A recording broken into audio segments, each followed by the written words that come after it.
Welcome to Whistleblowers in partnership with Wix Trade Pro. Welcome to the bonus ball. This is Whistleblowers, the podcast. This is your extra little supplement featuring Ian Ladyman, Mark Clattenburg and Gordon Smart. I've got to start, Mark, by telling you something entertaining that happened to me this week.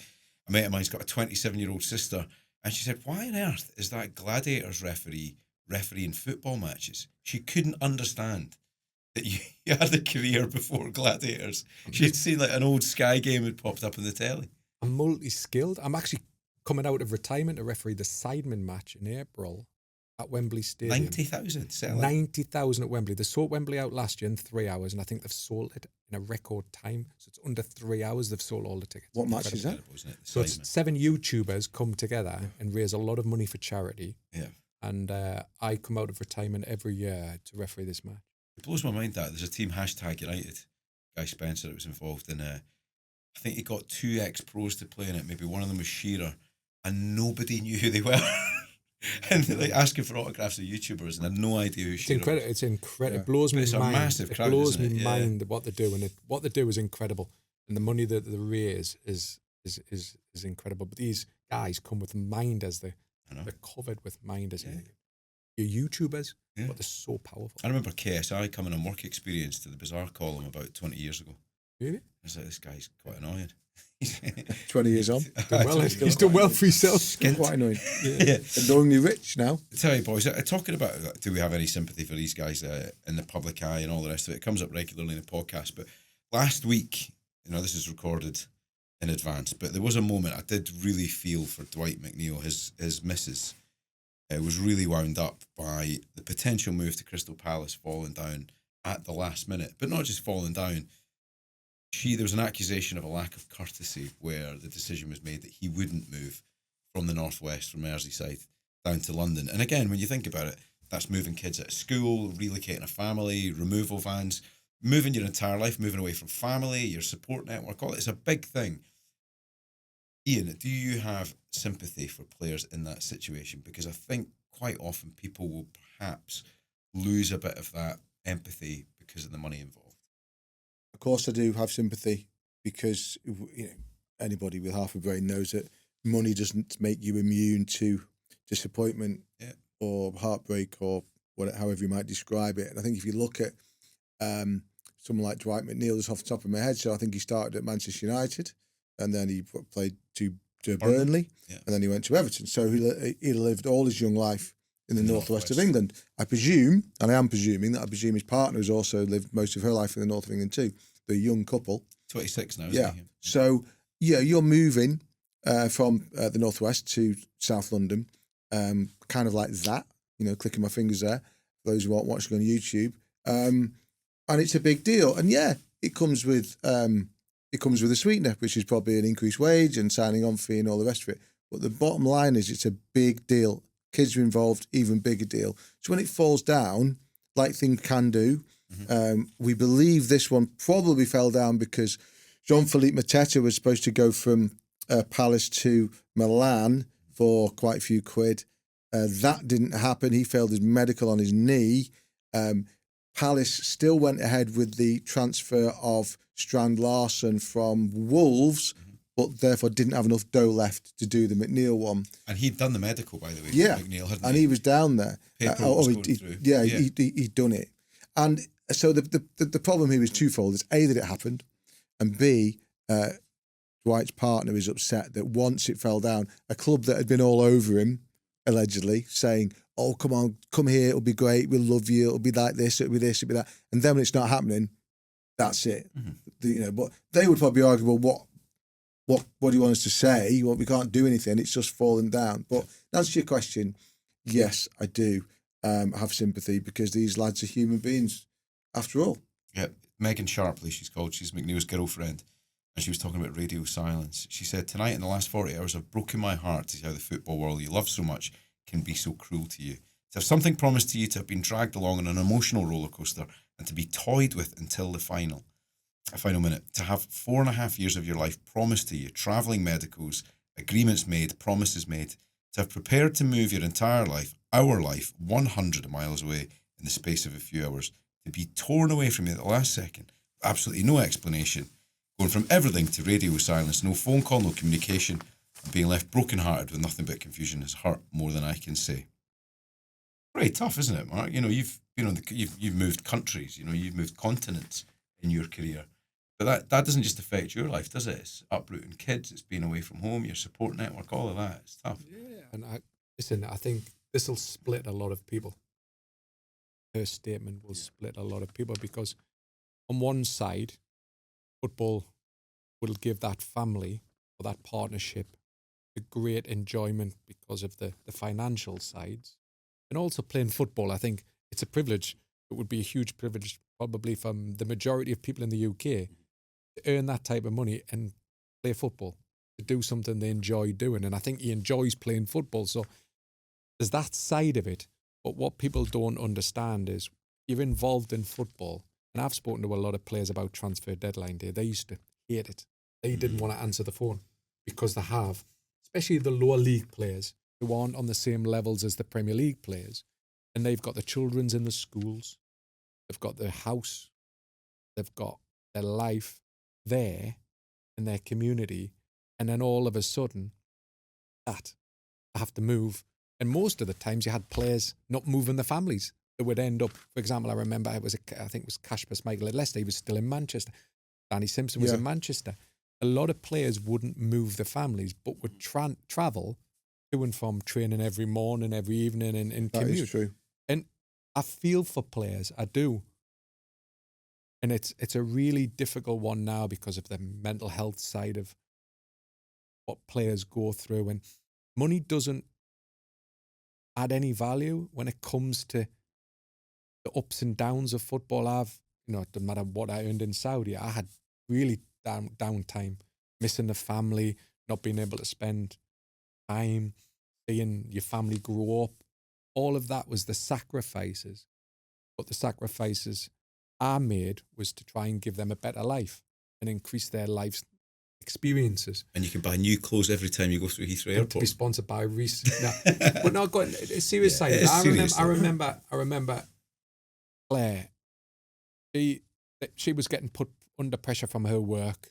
They knew I was going to Saudi Arabia or was about to sign in Saudi Arabia. And the time I about to sign in Saudi Arabia, I've flown over to sign the contract.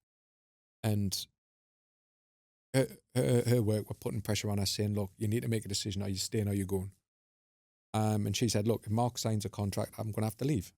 Not because she wanted to, it was because of A, me being in Saudi Arabia, and B, it would have been difficult. She had a job to be able to commute as well. And I actually said to her later that day, I haven't signed.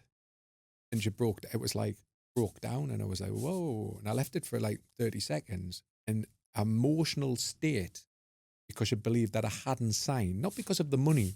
It was all of the things that had been building up for weeks. Yeah. About a job, about the life, about, being debt-free, for example. A lot of things that had gone into her head, probably thinking that she's not going to see us for long periods of time. But her emotional state was, I remember it. And when I told her I was only joking, I thought she was going to kill us because it was not one of your better jokes. It wasn't one of my better jokes because I didn't understand it, Ian. I didn't understand from her point of view. From her point of view, and I get it where, like his missus is coming from, McNeil's missus is coming from, because of the emotional state. He's gone and she's prepared her life to London, and the what goes around that. And at the last minute, we're talking medical done. Last minute, all he's got to do is put the ink on the contract, and it's I'll tell you something. And to go back, it's not easy. I'll tell you something that strikes me whenever I'm not lucky enough to get inside many footballers' houses these days, but on the occasions that you do get into a footballer's house, and especially a foreign footballer's house or apartment, it does strike you they're often like shells, because they know that it's a transient life. Okay, I remember watching a video of a documentary, one of those flying the wall ones. I think it was a Man City one, and there's an episode about Sergio Aguero, who at the time was probably the hottest centre forward property in English football. Okay, and he, if you remember, had been, I think, engaged to Maradona's daughter. They had at least one child together, and then they separated, and he was living in an apartment in Manchester on his own and was clearly utterly miserable. His relationship had broken down. His child was therefore had gone back to Argentina. He was on his own, and he just looked exactly what it was as he was, which was a young guy marooned in Manchester, despite the fact he was, knocking it out of the park on the field. Not literally for a goalkeeper, that wouldn't be a good look. But you know what I'm saying? Playing brilliantly off the field, he was clearly unhappy. And strangely, his best friend at that time was David De Gea. But they had some kind of they struck up some kind of relationship. Don't know where it came from, but they did. Maybe De Gea was on his own as well. And De Gea became one of his, obviously goalkeeper for Manchester United, became one of his best pals at the time. And I think that just struck me that, that's the life for some of these guys. Now it's worth it because, of course it's worth it, unless they wouldn't do it. For the sums that they earn, and we all go through, you could argue that we all go through ups and downs in our life, and we're not all compensated the same way financially. But it is true, and what I will say is that these days in football, there is a especially in the Premier League, there is a vast player care network that wasn't in place 20 years ago. Big clubs now have an army of people employed to look after footballers. And what I will say about Dwight McNeil, without a doubt, is that when he gets back to Everton and it has to adjust to the fact he's not left, the support for him there, I'm absolutely sure will be in place. And from the fans. To make sure that he...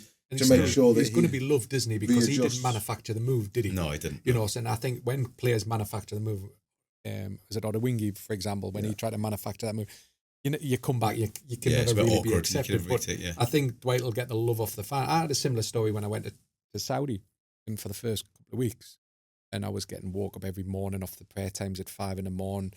Accommodation that they put us in was substandard. It was just really, and I remember lying there thinking, I couldn't get a mobile phone signal. Internet was terrible. It was just a disaster. From what I was used to, I was going, and it wasn't about the money, and I'm thinking, I'm leaving. I've got to get out of here. And it wasn't, I never thought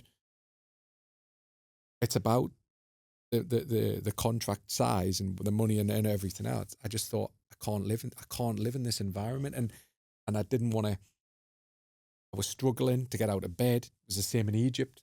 Couldn't get out of bed. I was getting more and more depressed. And in the end, what do? You get out. I was lucky enough, I didn't have a contract. I could just walk away. But like players, for love, he can't just turn around and say, I'm leaving football. And this is a flip side. This is a flip side of the loyalty debate. When players get hammered for not showing loyalty, for example, this is the flip side. When clubs decide that they don't want you anymore, or a club that you thought did want you then decides that it doesn't want you or can't do the deal, you have to pick up the pieces from that. So I do always say, whether it's, I used to say about the Mo Salah thing, people who talk about loyalty. He doesn't owe you anything. He doesn't owe Liverpool anything. He's not Scouser. He's come here. He's given you everything for so long. He's won you every trophy that he can get. If he wants to go, he can go. But this is the other side of the loyalty debate. Think about managers as well, right? I mean, that's such a brutal thing to relocate your entire family, especially if you've got young kids in school and all the rest of it. I remember Alec McLeish. I think he lived in Solihull, didn't he? Because he had the Villa connection, Birmingham, and that's the roots are down there. You've got kids. So when you get moved to another club at the other end of the country, what do you do at that point? Do you travel? Do you commute? And that's home? To Mark's point, that's why people like Kasper Schmeichel and Danny Simpson, and I remember Dan Fletcher when he was at West Brom, can make that arduous commute from the Northwest to the Midlands because they've got kids in school. Of course they do, etc. And it is, I think it is very difficult. I was at Nottingham Forest a couple of weeks ago to interview Elliot Anderson. I bumped into Ian Woan, one of Dyche's assistants. And obviously Woan used to play for Forest. I said to him, how are you? And he said, well, it's great to be back home for a start because I've spent the last 3 years living in a flat with him. And he had, when Dyche was at Burnley and Dyche was at Everton, they lived away from their family and shared a flat. Now that's sharing a flat's fine when you're 25. Not great when you're in your 50s, I wouldn't imagine. It's interesting. You must have a similar story. Oh, yeah. I mean, listen, I'm still getting pelters on social media for comparing the Leishman family to the Beckhams. But, listen, I think I started that whole story by saying I'm not comparing in any way, but you've got to bear in mind what that is like for a family. When my wife was a kid, her dad was manager at Dunfermline and left under a bit of a controversy.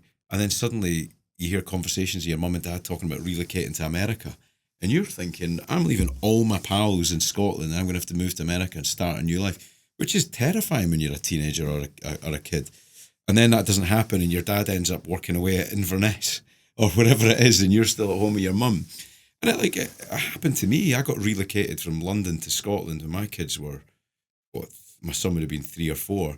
And then 3 years later, I got relocated back to London. And I will never forget my son crying when I had to leave for work to go to London and leave him behind. That's a horrible, horrible thing. And it definitely left a wee mark on him, me disappearing off to London for the week and leaving him at home and you're an incredibly close family. So I think people can lose a sense of perspective and how hard that is. And then imagine getting sacked. I know. Yeah. That's tough. Now, before we hear some more of Mark and Ian's thoughts, we're in partnership with Wix Trade Pro. And for any tradespeople out there, this one is for you. That's right, because Wix Trade Pro is here to save you time and money. Save 10% every time you shop in-store or online. There's no minimum spend, no hassle, just savings. Amazing. And what's more, Wix Trade Pro want you to start the new year off right. That's why they've introduced Smart Water, the award-winning forensic marking technology that's proven to deter tool thieves and make your gear traceable and recoverable. And all it takes is 3 simple steps. That's right. First, mark your tools with the applicator and solution provided. Then place the deterrent signage on windows and doors before registering your marked tools so they can be identified. If only VAR made things that easy. You're telling me. To sign up and start saving, just download the Wix Trade Pro app today. I'm very lucky to be very friendly with the daughter of the late Tommy Docherty, yes. Lucy, who's actually godmother to my daughter, Lucy. And she told me that I think her mum, Tommy's wife, I think she lived in something like 12 different houses during the latter half of Tommy's career as he moved around from club to club post Manchester United to work. And some of those were, I think one was in Australia, other parts of Europe. And that's the life of and that would be back in the days when obviously the wages weren't quite anywhere near as high as they are now. And that can be the life, particularly towards the end of a player's career or a manager's career when they're desperately trying to extend their career and going from here to there and here to there. And it's, it's not as if you want to, you've got that choice as a partner, haven't you? You either stay put and let them go and say, okay, see you in 3 years when your career's over, or you go with them. And neither's probably satisfactory. This just proves a point. Footballers are human beings. And I think we should never lose that fact that they're just normal people, and everybody in all walks of life feel this as well. It's not just footballers. Yes, because they paid a huge sum of money, and I heard some people talking about the money side of it. Money's got nothing to do with mental health. Doesn't matter how much money you earn, we still see people having issues. Died, didn't he? Yeah. And you're like, how on earth can you turn up and play football under that pressure and that scrutiny when your old man on the other side of the world has passed away?